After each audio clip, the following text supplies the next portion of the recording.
Aktivitas bermain game online PUBG masih saja dilakukan oleh warga kota Banda Aceh. Terlihat di beberapa warung kopi yang menyediakan internet gratis.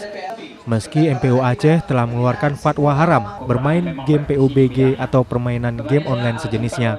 Para gamers ini merasa fatwa tersebut telah membatasi aktivitas mereka sebagai pemain game. Bermain game sudah dianggap sebagai profesi bagi mereka. Bahkan mereka mengaku mengikuti beberapa turnamen yang digelar baik nasional maupun internasional. Bagi mereka bermain game saat ini tidak hanya sekedar hobi, tetapi juga telah menjadi sebuah profesi, bahkan mereka juga menyambut beberapa kali prestasi dari ajang turnamen games. Beberapa komunitas juga telah melahirkan atlet games dan mulai dilirik dan dijadikan cabang olahraga e-sport. Kita kalau bisa bertemu gitu antara semua unsur, itu pemerintah, apakah itu dari eksekutif, legislatif, terus juga dari MPU sendiri, diketemuin nih sama anak-anak gamers gitu kan.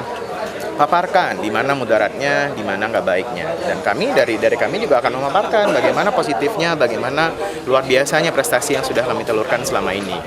Meski fatwa MPU Aceh dijalankan oleh para gamers ini, di sisi lain didukung oleh beberapa kalangan, seperti Aliansi Masyarakat Pengawal Fatwa Ulama Aceh.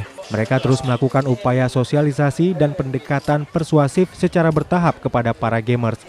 Karena Provinsi Aceh memiliki aturan dan kebijakan khusus atau leg spesialis, sehingga bisa mengeluarkan fatwa tertentu yang dinilai penting untuk dikeluarkan.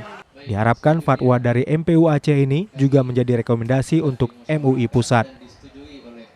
Nova Misdayanti, Kompas TV, Banda Aceh.